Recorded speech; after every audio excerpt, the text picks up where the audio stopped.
Dan RadioStyle. Hope everybody out there is having themselves a great day.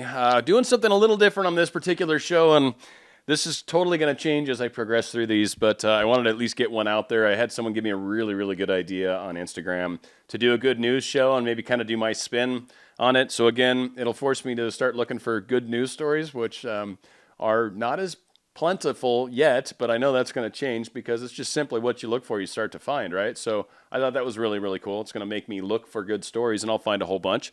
So I found a couple really, really good stories that I'm going to share with you. I'm going to kind of do like screen grabs, if you will. So we'll switch from this camera to, basically looking at my screen and just listening to me. And we'll keep doing this, but this is the very first good news show. So show one, I guess. I think I'm probably going to number them. Just because I think it's a good idea. I don't know, maybe I'll just do good news of the week and just let it be, kind of out there. Still haven't figured out how I'm going to work it all. The song there, and the music's always going to somehow tie to the stories. I figured that's one rule I was going to make. So there you go. Early on, people are going to hear the rules. But Rupert Holmes, Escape, that'll directly tie into a rather cool story. And I'll be going out with one as well coming up. So that all being said, let's go ahead and start getting to the good stuff, a.k.a., the PowerPoint. That's how I'm doing it right now even too. I have no idea what I'm doing. This is fabulous. So anyways, this is the PowerPoint, and we are having fun. Now this very first story, it's an awesome story in fact. There was a humpback whale rescued after being trapped in fishing nets for several hours. He put on quite the stunning show for the tourists that were watching. Sightseers on the wildlife cruise off the coast of Cornwall were treated to the sight of a gentle giant breaching the surface, apparently a total of 25 times. That's absolutely crazy, 25 times. I don't know, something makes me think that someone maybe asked the whale, what's 5 squared, and that's why he jumped 25 times. It's just an odd number. I don't know why someone was actually counting, but needless to say, that is what happened there. Now, the next story we have, I'm going to actually wait to go to the screen on it, and this one's kind of cool. There's a lady by the name of Cheryl Rice, and she was the one that's basically telling this story. So Cheryl was standing in the checkout line behind a woman who looked to be in her 60s. When it was her turn to pay, the cashier greeted her by name and asked her how she was doing. The woman looked down and shook her head and said, "Not so good. My husband just lost his job, and my son is up to his old tricks again. Truth is, I don't know how I'm going to get through the holidays." Then she gave the cashier her food stamps, and her heart ached. She wanted to help. This poor Cheryl wanted to help, and how could she do it? Could she maybe buy the groceries for the woman, or maybe ask for her husband's resume? She did nothing. She just let the woman leave the store. As Cheryl walked into the parking lot, she spotted the woman returning her shopping cart, and she remembered something in her purse that could help the lady in a different but hopefully profound way. It wasn't a handful of cash or a lead on a job for her husband, but maybe, just maybe, it would make her life better. Cheryl's heart pounded as she approached the woman, certainly nervous beyond all belief. "Excuse me," she said, her voice trembling a bit. "I couldn't help but overhearing what you said to the cashier. It sounds like you're going through a really, really hard time right now. I'm so sorry. I'd like to do something." And Cheryl handed her a business-sized card. When the woman read the card's only 2 words, she began to cry. And through the tears, she said, "You have no idea how much this means to me." Cheryl was a little startled by her reply. Having never done anything like this before, she hadn't anticipated the reaction she might receive. All she could think to respond was, "Oh, my, would it be okay to give you a hug?" After they embraced, Cheryl walked back to her car and began to cry as well. The 2 words on the card, sometimes it's good just to remind people that you actually do matter. I thought that was a beautiful story. So, we've got a wonderful individual here. This is Dr. Walter Watson of Augusta, Georgia. He sees a few patients every day. Then he drives himself down the block to the University Hospital, where he still serves as a chairman of his department. Why is this significant, do you ask? Well, let me tell you. He's a freaking 100 years old. Are you serious? Yeah, his first delivery back in 1944 until 1995. Dr. Watson ushered in a small army of satisfied customers. And you know he's not taking any new patients right now. Like, seriously, do you have a doctor anywhere that maybe like scurvy wasn't the disease of the day when he started practicing medicine? I'm just saying, that wasn't very nice. You're right. I'm sorry. He's a wonderful doctor.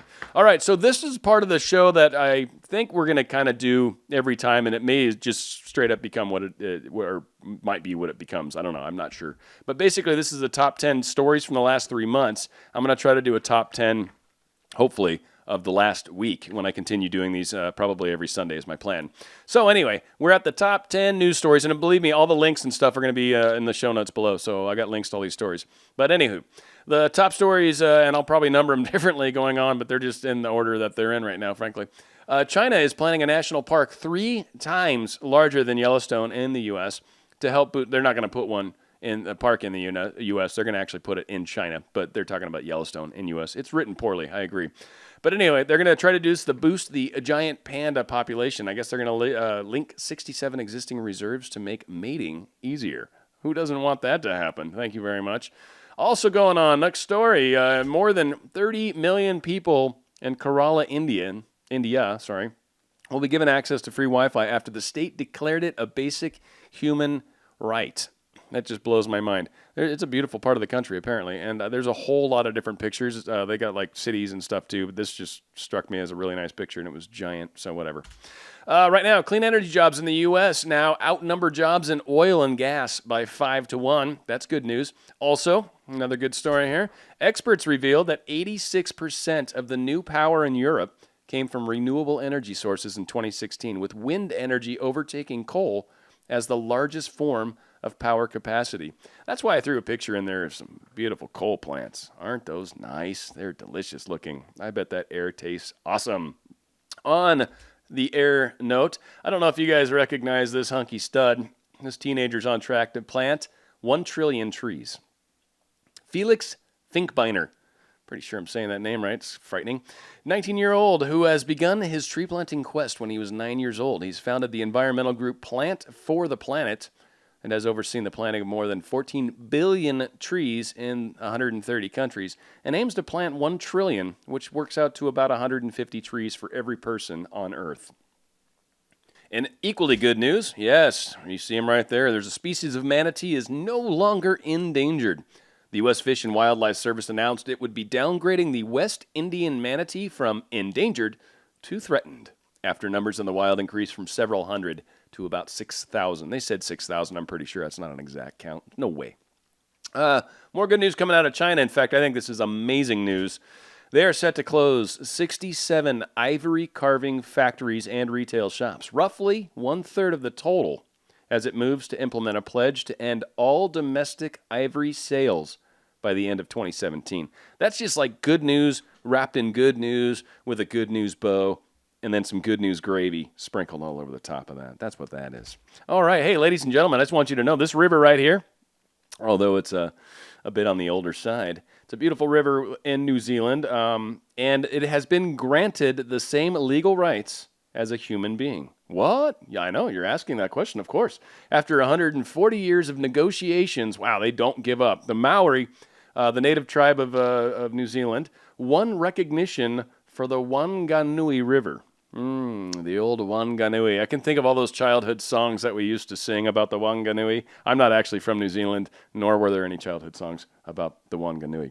Anywho, in Europe, they're opposed for a total ban on bee-harming pesticides. Good stuff, right? Draft regulations reveal that the European Commission wants to prohibit the insecticides that cause acute risks to bees and their bees' knees. You don't want their knees to get messed up either. So that's good news, right? They're not going to allow that anymore. We're having a serious honeybee problem, by the way, so this is good help. Also, France. They've passed a bill urging companies to respect employees' time outside of the office hours. The right to disconnect is designed to ensure respect for rest and work-life balance. So those were our top 10 stories, and of course, I'll be listing those in the show notes. And got one other cool video here for you. And I don't know if this is good news per se. Certainly not bad news because no harm was done to anything.